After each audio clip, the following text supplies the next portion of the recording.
desde hace ya algún tiempo, en cuando empezó a haber planes de repoblación forestal a nivel particular, se vienen sembrando las plantas forestales en bandejas, que lógicamente se llaman forestales, porque son algo distintas a las bandejas semillero que se utilizan, por ejemplo, para hortalizas.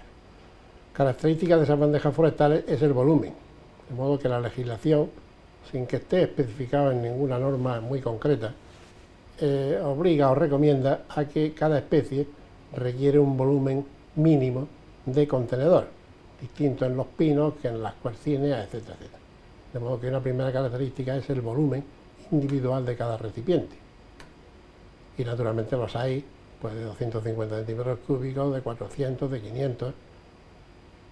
Luego es recomendable la presencia de estrías marcadas en el interior de los alveolos para que encaucen la raíz y vaya hacia abajo, en vez de ir hacia los lados. Y luego son bandejas con más profundidad que las habituales para cultivos hortícolas, por ejemplo, porque lo que interesa es que el cepellón sea largo para que al hacer el trasplante, en esas condiciones tan lamentables que van a sufrir las plantas en un monte o en una repoblación, pues alcancen cotas más profundas de suelo donde suele haber mayor contenido de humedad. Y luego otra característica que tienen es que deben de tener el fondo, se llama autopinzante porque es el efecto que produce, con un gran agujero para que la planta, al salir la raíz, se muera la punta, se pince sola y se ramifique más abundantemente que si no lo hiciera. Esas bandejas se han de colocar sobre algún soporte que las mantenga lejos del suelo para que no se clave la raíz y pierda ese efecto autopinzante. De manera que tienen que estar lejos, como digo, para que la raíz, que en este tipo de planta es una raíz principal profunda y poderosa, cuando sale al exterior se pudre, se muere la punta y automáticamente se ramifica, formando un cepellón más compacto. De todas formas, las siembra en bandejas de semillas forestales, pues tiene su problemática, que es la siguiente. Primero, que la germinación es muy lenta y que los porcentajes de germinación son muy bajos, lo cual se traduce en que quedan muchos alveolos vacíos y a esos alveolos vacíos hay que hacerle el mismo gasto que si tuvieran planta, pero a la hora de vender no tienen planta, lo cual producen pérdidas netas. Y luego el hecho de la germinación escalonada es que hay mucha heterogeneidad en el tamaño de la planta, lo cual, entre otras cosas, da muy mala imagen comercial y produce mayores costes de producción. Entonces, para evitar eso, pues se han ideado soluciones imaginativas.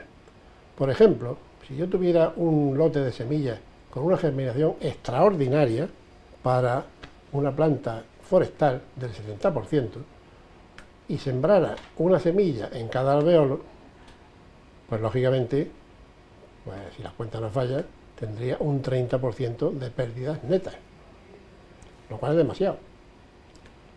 Si por el contrario siembro 2 semillas en cada alveolo,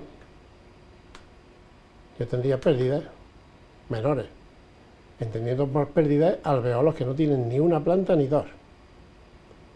Y eso lo voy a dejar un ratito al arbitrio del alumno para que lo calcule. Pero bueno, sería del orden del 9%. ¿Qué ocurre después? Porque esas plantas que son dobles, las quito y las tiro.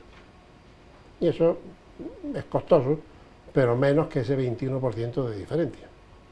Podría sembrar también 3, pero tendría todavía menos pérdidas. El que quiera que lo calcule. En esa situación tengo dos soluciones. La que apuntaba antes, que es tirar la planta, que es la más sensata, porque otra solución es trasplantarla y aprovecharla. Pero esas plantas que están tan poco domesticadas no se dejan ni hacer eso, y normalmente se pierden en unos porcentajes tan altos que no merece la pena. Otra forma de solucionar ese problema, en el caso de las cuercinas, por ejemplo, hay quien ha sembrado en bandejas, las ha metido en cámaras de germinación dándole su temperatura óptima y repasándolas cada par de días o cada 3 días ha ido cogiendo las que tienen ya el pullón fuera y trasplantándolas. Con lo cual, además de rellenar bandejas todas nacidas, pues se consigue una mayor uniformidad, con lo cual, pues luego a la hora de vender es más fácil y más barato. Bien, todas esas operaciones de bandejas forestales se hacen lógicamente todo lo mecanizadas que se pueden. Y ahí estamos viendo una batidora que prepara la mezcla, que cada uno hace la que mejor le ha ido, suelen tener una base de turba y con añadidos, por ejemplo, de perlita y o vermiculita, y lo que está haciendo esa máquina es mezclar. Eso es una llenadora. Ahí estamos con la bandeja llena. Esas pintitas de color más claro son de vermiculita. Eso es una lavadora. Cuando se emplean bandejas que son de más de un uso, que son mucho más caras, pues conviene lavarlas antes de reutilizarlas. Bien, ahí lo que estamos viendo es una recolección de semillas de ciprés, de frutos de ciprés, que se han puesto a la sombra en un almacén para que se abran y recoger las semillas que están cayendo ahí en el plástico. Ahí tenemos semillas de alcornoque germinadas e inutilizadas. Eso no sirve absolutamente para nada. Y eso ocurre aunque se metan en cámaras frigoríficas. Y el alcornoque es mucho peor que la encina. Hay que cogerla y sembrarla. Bien, eso es una máquina punzonadora que hace un agujero en el centro de cada alvéolo. Y eso es un cabezal de siembra que, en el caso que estamos viendo ahí, está cogiendo 3 bellotas por golpe, porque la placa que está vertical, a la cual se hace un vacío por detrás para que sujete la semilla, tiene 3 agujeritos, uno para cada semilla, de modo que ahí están sembrando 3 bellotas en cada golpe. Eso es una tapadora.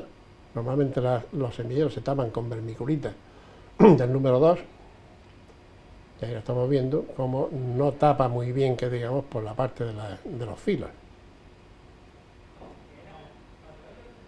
Bien, ¿dónde se crían las plantas forestales?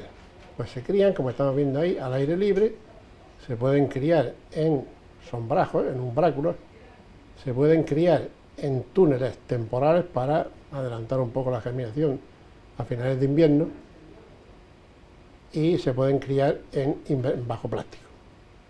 De todos esos ambientes, el mejor es al aire libre, porque la planta crece menos, pero sale con mayor rusticidad y con mayor calidad. Eso que estamos viendo ahí es un carro de riego que va peinando todas las mesas.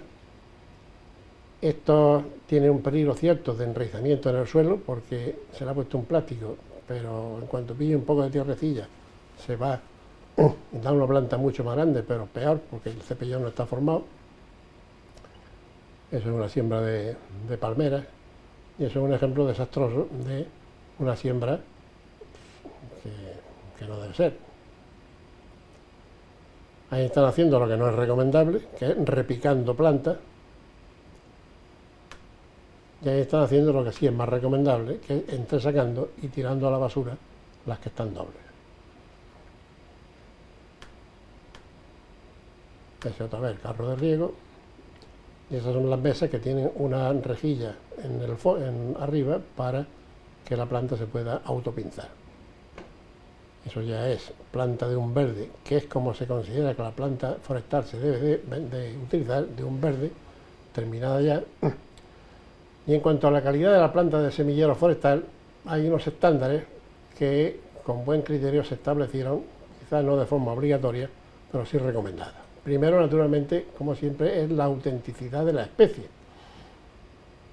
Segundo, a veces se exige conocer la procedencia de la semilla, en el sentido de que si yo voy a repoblar en Sierra Morena, teóricamente, si la bellota procede de encinas de Sierra Morena, vayan mejor que si proceden de Sicilia, por poner un ejemplo. Y luego lo que sí está descrito con buen criterio es las dimensiones, digamos. En primer lugar, el diámetro del tronco o tronquito, a 2 centímetros por ahí por encima del cepellón, tiene que tener un mínimo. Cuanto más gordo, mejor, porque es señal de que la planta tiene más reservas. Luego, como he dicho antes, cada especie tiene su volumen mínimo de cepellón. Y por último, que la altura de la planta tiene que tener un mínimo, porque se considera que cuanto más grande es la planta, la parte aérea, más desequilibrio hay respecto a la raíz. Y luego hay normas de sentido común como esa que estamos viendo. Aunque hay dos plantas que se debían de haber eliminado una, el cepellón de la izquierda es mejor que el de la derecha porque no se ha roto al sacar la planta, y el de la derecha se ha desmoronado y se ha perdido la ventaja de ir con su cepellón compacto. Por último, hay bandejas semilleros de más de un uso que disponen de algún mecanismo de soporte para, colocándole unos tubos de PVC, poder apilarlas y facilitar de esa forma el transporte.